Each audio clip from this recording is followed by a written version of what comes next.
All right, so today we're diving deep into ancient Greece. But not just any old story from ancient Greece. No. Today we're meeting a woman who led warships in a world, completely dominated by men. Right. It's pretty incredible when you think about it. It is. So we're going to try and uncover the life and the accomplishments of Artemisia I of Caria. Fascinating figure. Oh, absolutely. I mean, even if you don't know much about ancient history, this is a story that'll grab you. Yeah. Trust me. So we're using historical accounts, encyclopedia entries, all that good stuff to piece together her story and really, I think, understand her place in this massive clash of empires, the Greco-Persian Wars. I mean, just thinking about that period, right, when the fate of, like, the entire Greek world was hanging in the balance. Seriously. You've got the Achaemenid Empire, this massive empire, led by Xerxes, launching the second invasion of Greece. Oh, it's the stuff of legends, really. Absolutely. Epic battles, these larger-than-life figures. And right in the thick of it, you have Artemisia ruling Halicarnassus, a huge, bustling Greek city in what's now Turkey. And not just that, she's also in charge of, this group of islands, Kos, Nisiros, Kalymnos. And she's not just, sitting around in some palace. She's commanding a real powerful navy. Yeah, I was going to say. Which is, I mean, for a woman in that time period, it's pretty amazing. That's unheard of. Really makes you wonder, how did she get to that position? Yeah, how did she even... Her background's really key. Okay. Her father, Libdamis I, he was Carian Greek. Okay. So kind of a mix, which was pretty common in that part of Anatolia. Her mother, though, she was Cretan. Oh, wow. So you've got this connection to the Greek world, but also this wider kind of cultural, tapestry of the Eastern Mediterranean. So she's kind of straddling these different worlds from the beginning. Yeah, exactly. And then, of course, the big question, yeah, why side with Xerxes? Why side with the Persians? Yeah. Was it a brilliant move? Self-preservation? Or something else completely? Yeah. What was she thinking? Well, and it's a question historians are still debating. Some say it was, just to protect her own kingdom from the Persians. Right. Others, they think maybe she saw a chance to get more power within the Persian Empire. Okay, yeah. It's like this historical chess game. Oh, I like that. Every move has these huge consequences. Yes, for sure. And she's not just a pawn in this game either, right? No, definitely not. She's out there. She's in the war. She's at the Battle of Salamis, commanding 5 ships. 5 ships? Yeah, known for their strength and their skill. Wow. That's a key moment, Big time. Picture this, right? You've got the Greeks, yeah, totally outnumbered. Yikes. Facing this huge Persian fleet in this tiny little street between mainland Greece and Salamis Island. Oh, man. The odds completely stacked against them. Talk about pressure. And here's the crazy thing. Artemisia, the only Persian commander to tell Xerxes, don't fight here. Yeah, she said, look, we've got the numbers on land, but at sea, not so much. She was right. And history shows she was absolutely right. She called it. That's strategic thinking. You can't deny it. Wow, that's amazing. But Xerxes, he was blinded by ambition, Yeah. He ignored her, and that led to this decisive Greek victory. Right. Changes the whole course of the war. So even with all this chaos, these umpires clashing, her voice, her strategy, it cuts through all the noise. It's incredible. It really is. But okay, so she was against the battle. Yeah. Did she even fight? Oh, she fought.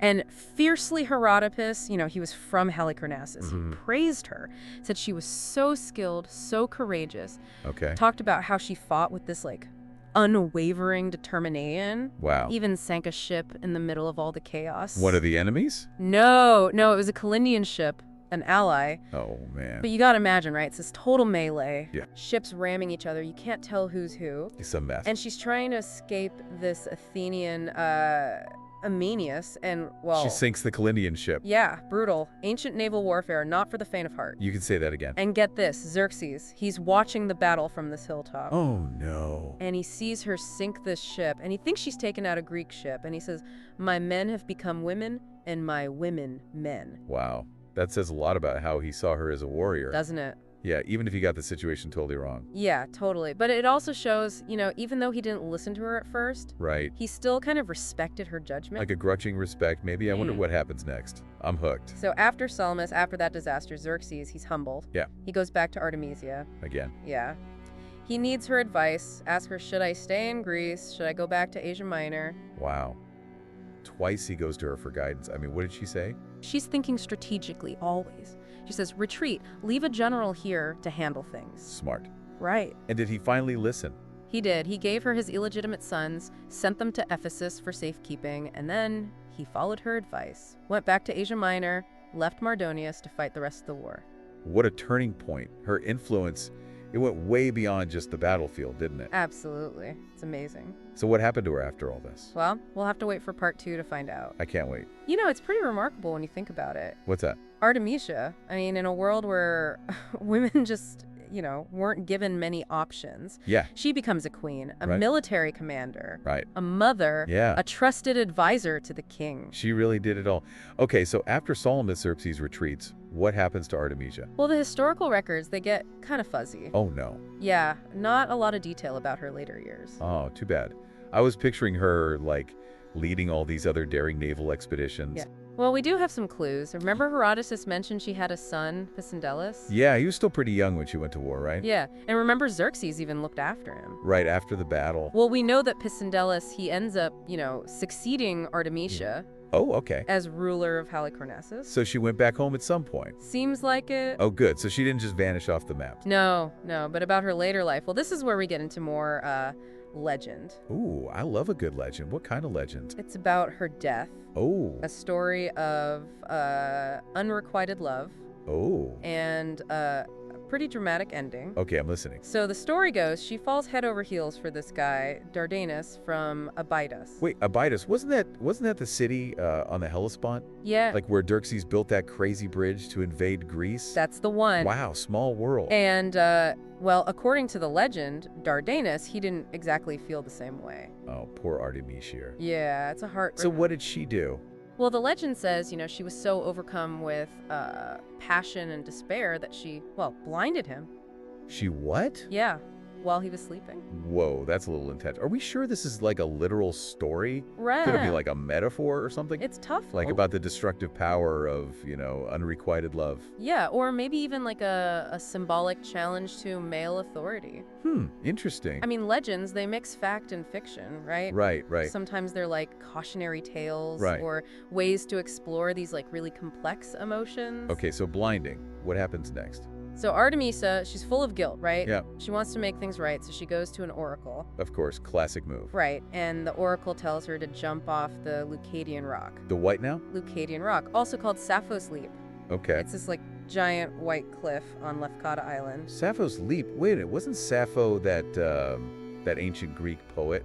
Yeah, The one who supposedly jumped off that same cliff over unrequited love. that's right. Huh. So this cliff has a bit of a reputation. Yeah, love and death all rolled into one. Did she jump? The legend says she did. Died from the fall. Oh, wow. Whether she meant to do it or it was an accident, I mean, Right. that's it's pretty tragic. Yeah. For such a strong, powerful woman. It is, from, commanding these warships, advising kings to, this over a broken heart. It's almost Shakespearean. It really is. But, we got to be careful Except. accepting legends as, historical fact. Right. History, it's often written by the winners, and legends, they get twisted over time. Exactly. We have to look at our sources, with a critical eye. Yeah. Consider all sides of the story. Okay, so legends aside, Yeah. how was she viewed back then? Like, was she admired? Well, remember, Herodotus. He was a fan, right? Yeah, he was from Halicarnassus. Right. He praised her, said she was smart, decisive. Yeah? But others, not so much.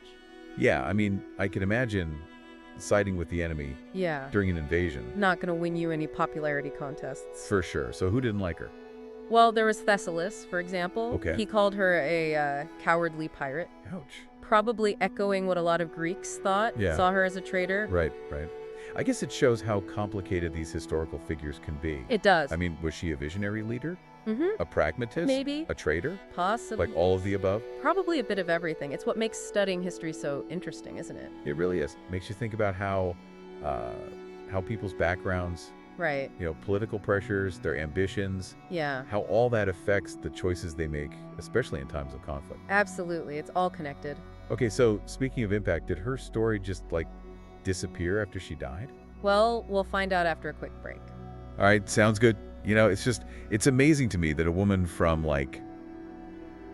over 2,000 years ago I know. can still be so debated and fascinating, It's true. It really shows you the power of these stories. Yeah. Especially the ones that make us rethink what we thought we knew about the past. Totally. Challenge those old narratives. Okay, so big question. Why should we care about Artemisia today? Well, I think if you zoom out a little, Okay. her life, it shows us that history, it's full of these complicated people. Right. You can't just put them in a box, you know? Yeah. She was a product of her time, for sure, shaped by, the politics, the social norms, all of that. Right? But she also made choices, right, that actually changed things. Yeah. She wasn't just along for the ride, she was making decisions on the battlefield, in the halls of power. Exactly. So by looking at her story, we learn more about, the Greco-Persian Wars, obviously, but also about women in those ancient societies. Right. And the challenges of leadership, making tough decisions. Oh, for sure. It's timeless stuff. It's true. It makes you realize that even these historical events that seem like so far removed from our lives, right.